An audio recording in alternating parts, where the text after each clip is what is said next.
शंकर का अनुष्ठान छोड़कर, भगवान शंकर की पूजन छोड़कर, पार्थिव लिंग पूजन छोड़कर सुबह उठी नहीं। शिव महापुराण की कथा कहती है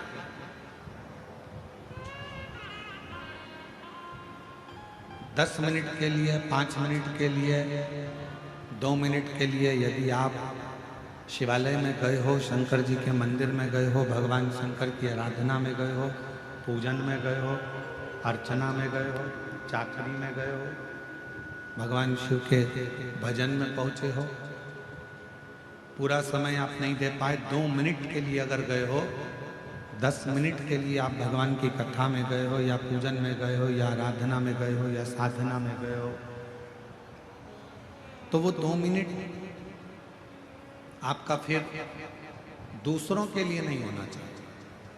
फिर वो 2 मिनट आपका उस परमात्मा के लिए होना चाहिए जिसका तुम मंत्र जाप करने के लिए, जिसका तुम भजन करने के लिए, जिसका तुम स्मरण करने के लिए आया।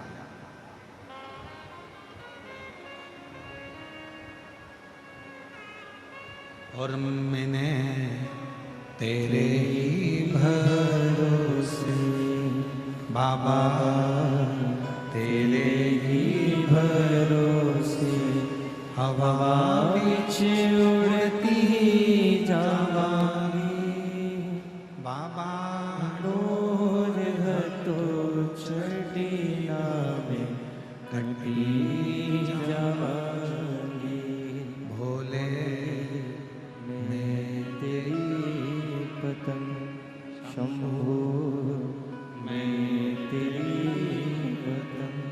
हवा विच उड़ती जावांगी बाबा, डोर तो छड़ीना में कटी जावांगी।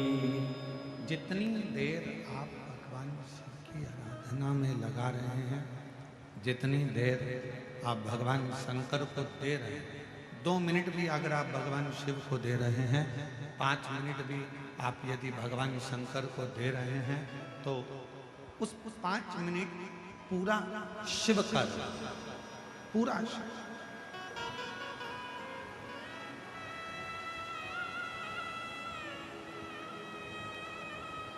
और मेरी जीजियों, 5 स्थान बताए हैं, एक जनी को भेज के यहाँ का वैक्सीन चेक करें। 5 स्थान बताएं, और वो 5 स्थान जहाँ पर बैठकर, जहाँ पर आप भगवान शंकर की आराधना कर रहे हो, अर्चना कर रहे हो, पूजन कर रहे हो, निवेदन कर रहे हो, चाकरी कर रहे हो, साधना कर रहे हो, 5 स्थान बताओ। उन 5 स्थान पर भले 2 मिनट के लिए आप लोग रहें, या 4 मिनट या 5 मिनट के लिए आप लोग रहें,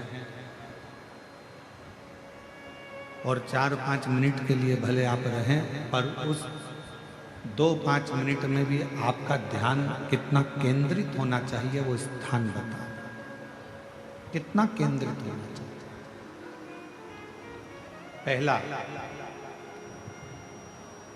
जिस समय पर तुम्हें समय मिले, तुमको लगे कि अब मेरे को भगवान को दीप लगाना, दिया लगाना, 5 स्थान पर तुम्हारे ध्यान की केंद्रता होना चाहिए।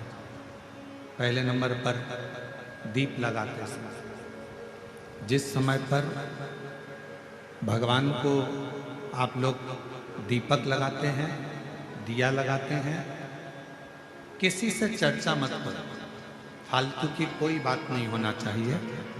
दीप लगाना मतलब ज्योति को उत्पन्न करना, और ज्योति को उत्पन्न करना मतलब ज्योतिर्लिंग को प्रकट करना। दीप की जो ज्योति होती है, दीप की जो ज्योति प्रकट होती है, दीपक की जो ज्योति होती है, वो भी ज्योतिर्लिंग का ही प्रतीक होती है।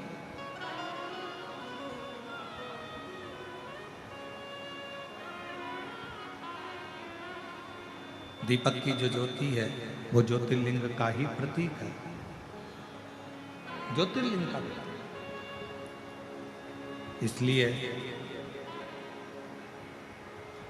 दीपक लगाते समय व्यर्थ की किसी से बात ना करी जाए। दीपक लगाते समय किसी से व्यर्थ की बात ना करते हुए जिस दीपक को आप प्रज्वलित कर रहे हो, जिस दीपक को आप लगा रहे हो, आपका ध्यान उस शिव की ज्योति में केंद्रित होना चाहिए।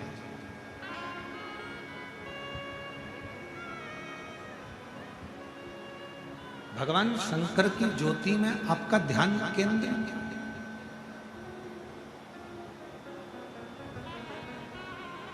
और शिव की ज्योति में जब आपका ध्यान केंद्रित होगा, भगवान शंकर की ज्योति में जब आपका ध्यान केंद्रित होगा, तब आप स्वयं भगवान शिव का साक्षीकरण 2 क्षण में कर लो। तो दीप जलाते समय चाहे मंदिर में दीपक लगाओ, चाहे घर के अंदर मंदिर में दीपक लगाओ, चाहे बेलपत्र के वृक्ष के नीचे दीपक लगाओ, चाहे आंवले के वृक्ष के नीचे दीपक लगाओ, चाहे आप घर के दरवाजे पर दीपक लगाओ। दीपक लगाते समय तुम्हारा ध्यान केंद्रित दीप में जो ज्योति है, ज्योति में जो शिवलिंग है, ज्योतिर्लिंग है, उस ज्योति का दर्शन करते समय अपने ध्यान को केंद्रित करो। दूसरा, भगवान शंकर को, सूर्य नारायण भगवान को, तुलसा महारानी को, बेलपत्र को, आंवले के वृक्ष को, पीपल के वृक्ष को, बट वृक्ष को, शमी वृक्ष को जब आप जल चढ़ाएं तो जल चढ़ाते समय भी व्यर्थ की बातें ना करते हुए, जल चढ़ाते समय जल की जो धार है उस धार पर अपना ध्यान केंद्रित होना चाहिए।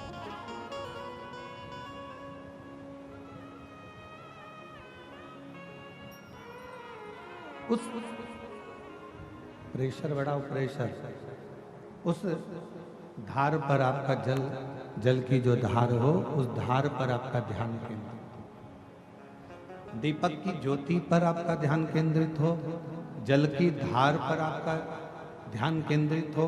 तीसरे नंबर पर कहा गया, तीसरा स्थान जो कहा गया, जब भगवान शंकर के मंदिर में, देवता के मंदिर में, देवालय में, शिवालय में जब आप भगवान को प्रणाम करने के लिए, नमन करने के लिए नीचे झुके हो, उस समय पर आपका ध्यान भगवान के चरणारविंद में केंद्रित होना चाहिए। ये तीसरे नंबर का स्थान है।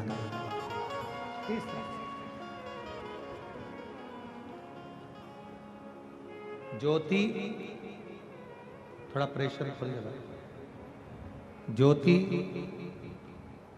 जलधार, चरणारविंद को नमन करना, तीसरा। और चौथा स्थान बताया, नंदी के पास जब आप बैठो,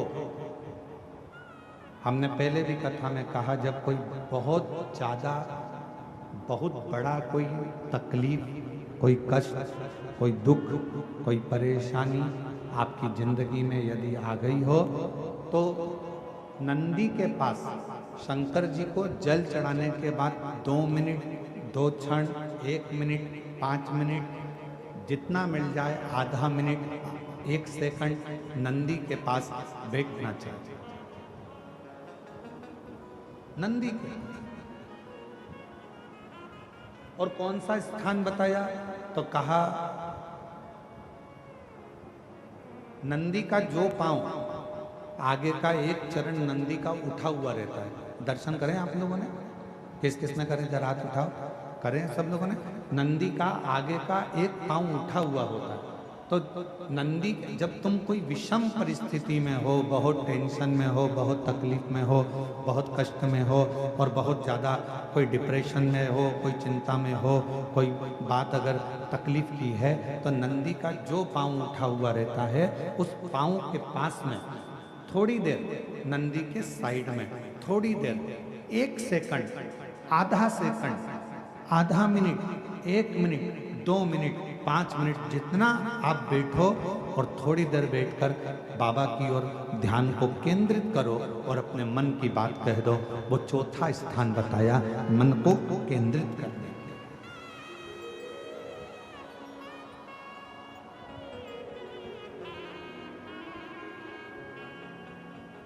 पांचवा स्थान, जब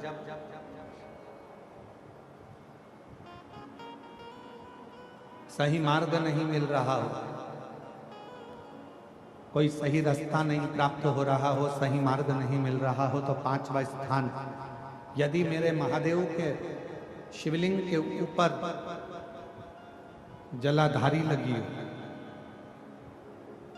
तो मंदिर में गए, शिवालय में गए और भगवान शंकर के शिवलिंग के ऊपर यदि जलाधारी लगी हो, तो जब आप भगवान शंकर के मंदिर से बाहर निकल रहे हो, तो बाहर निकलते समय अगर आपको दरवाजे पर खड़े होकर जलाधारी का यदि दर्शन हो जाए, तो 2 क्षण के लिए उसका दर्शन भी केंद्रित कर सकते हो।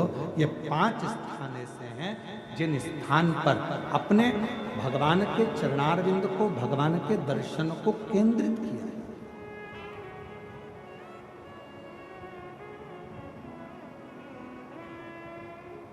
पांच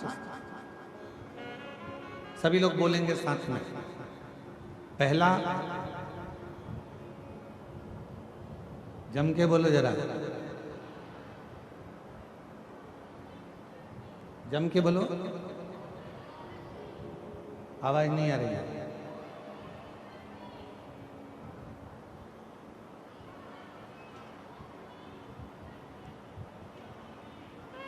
दीपक की ज्योति। दूसरा, जम के बोलो जरा, जल की धार। तीसरा, चरणों को प्रणाम करना।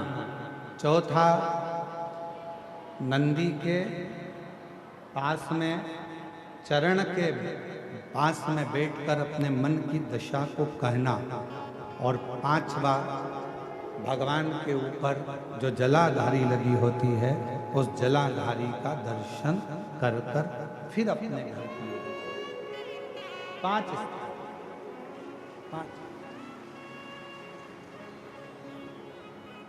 और जब शिव भक्ति में लगे हो, भगवान शंकर के विरल भक्ति में लगे हो, भगवान शंकर के भजन में लगे हो, भगवान शंकर के विरल भक्ति में लगे हो, जैसे बृहस्पति महाराज की धर्म पत्नी शुभा भगवान शंकर के पार्थिव लिंग का पूजन कर रही थी और पूजन के समय पर उसके कानों में शब्द गया, उसके कानों में शब्द पहुंचा और शुभा के कानों में शब्द पहुंचा, पर शुभा उठी नहीं क्योंकि अपने ध्यान को केंद्रित करने में लगी,